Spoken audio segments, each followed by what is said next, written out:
नमस्कार दोस्तों, हरिद्वार ज्योतिष में मैं अरविंद एक बार फिर से आपका स्वागत करता हूं।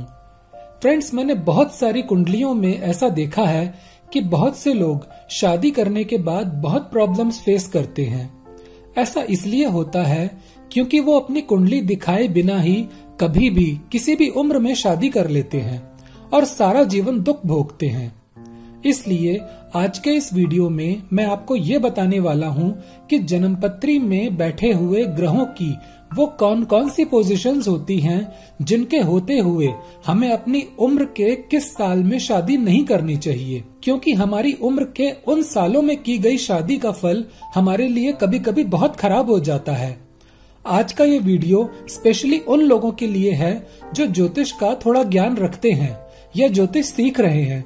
अगर आप ज्योतिष नहीं जानते तो आप सिर्फ कमेंट बॉक्स में अपनी बर्थ डिटेल्स लिख सकते हैं, जिससे मैं आपको बता दूंगा कि आपको किस पर्टिकुलर ईयर में शादी करनी चाहिए या नहीं करनी चाहिए।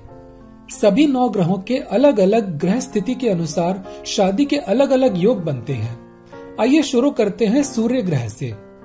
सूर्य अगर शुक्र ग्रह के साथ किसी भी घर में बैठा हो तो हमें 22वें या 25वें साल में शादी नहीं करनी चाहिए। सूर्य, बुध और शुक्र तीनों एक साथ कुंडली के किसी भी घर में हो तो हमें स्पेशली 17वें साल में और उम्र के 34वें साल में शादी नहीं करनी चाहिए। सूर्य लग्न में हो और 7वें घर में कोई ग्रह ना हो तो हमें अपनी 24 साल उम्र से पहले शादी बिल्कुल नहीं करनी चाहिए, उसके बाद ही कर सकते हैं। आइए अब बात करते हैं चंद्र ग्रह की।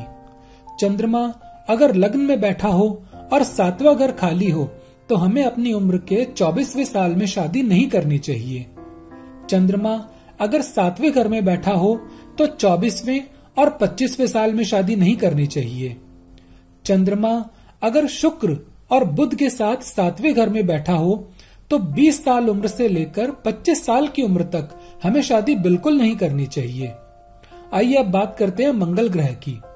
मंगल के वैसे तो एक ही योग बनता है कि अगर मंगल 4थे घर में बैठा हो तो उस व्यक्ति को अपनी 28 साल उम्र से पहले शादी नहीं करनी चाहिए, और अगर वो कर लेता है तो उसकी माता को मृत्यु तुल्य कष्ट भी मिलता है। आइए अब बात करते हैं बुध ग्रह से बनने वाले योगों की। बुध ग्रह अगर कुंडली के 12वें घर में बैठा हो तो हमें अपनी उम्र के 25वें साल में शादी नहीं करनी चाहिए। वैसे बुध ग्रह अगर किसी भी तरह से हमारी कुंडली में खराब हो या नीच राशि में बैठा हो तो अच्छा यही होगा कि हम अपनी 27 साल उम्र गुजर जाने के बाद ही शादी करें। इसके अलावा बुध अगर 7वें घर में हो और उसी समय बृहस्पति 9वें घर में बैठा हो तो हमें जब भी शादी करनी हो तो पहले एक बकरी का दान करके ही हमें शादी करनी चाहिए, तभी उस शादी का फल शुभ होगा। अगर किसी का भी बुध ग्रह कुंडली के 6ठे घर में बैठा हो तो उस व्यक्ति को अपनी बेटी की शादी अपने घर से उत्तर दिशा की तरफ बिल्कुल नहीं करनी चाहिए, नहीं तो उसकी बेटी दुखी रहती है। बृहस्पति ग्रह की अगर बात करें तो अगर बृहस्पति कुंडली के लग्न में बैठा हो तो हमें अपनी शादी 22 साल की उम्र से पहले ही करनी अच्छी रहती है, ताकि 7वां घर एक्टिव हो जाए और हमें बृहस्पति का संपूर्ण फल मिल सके। शुक्र ग्रह जो कि शादी के लिए मेन ग्रह है, उससे शादी के बहुत सारे योग बनते हैं। आइए देखते हैं। शुक्र ग्रह अगर कुंडली के लग्न में बैठा हो तो हमें 25 साल की उम्र पूरी होने के बाद ही शादी करनी चाहिए।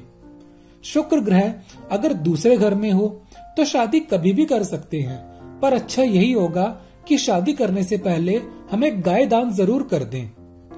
शुक्र ग्रह अगर 4थे घर में हो तो हमें अपनी उम्र के 22वें, 24वें, 29वें, 32वें, 39वें और 45वें साल में शादी बिल्कुल नहीं करनी चाहिए।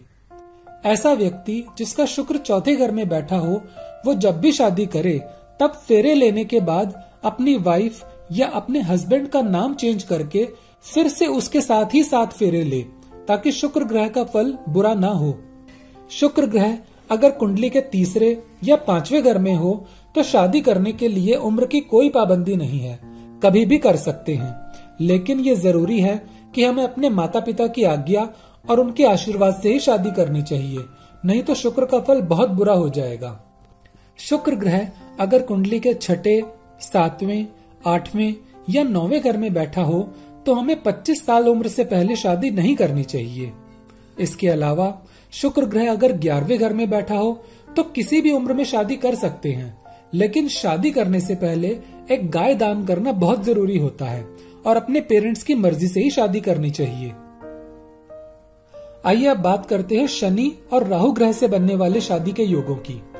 शनि ग्रह अगर कुंडली के छठे घर में बैठा हो तो हमें अपनी 28 साल उम्र से पहले शादी नहीं करनी चाहिए। इसके अलावा राहु अगर कुंडली के पहले घर में या 7वें घर में हो, या राहु और शुक्र कुंडली में आपस में किसी भी तरह से साथ बैठे हों या दृष्टि से मिल रहे हों, तो कभी भूलकर भी 21वें साल की उम्र में शादी बिल्कुल नहीं करनी चाहिए, नहीं तो शादी होने के बाद तलाक होने जैसे हालात भी बन जाते हैं। फ्रेंड्स, इस वीडियो से रिलेटेड कोई भी क्वेरी हो तो आप मुझसे कमेंट सेक्शन में पूछ सकते हैं, और अगर आप मेरे चैनल पर पहली बार आए हैं तो आप इसे सब्सक्राइब भी कर सकते हैं। वीडियो देखने के लिए आपका बहुत बहुत धन्यवाद।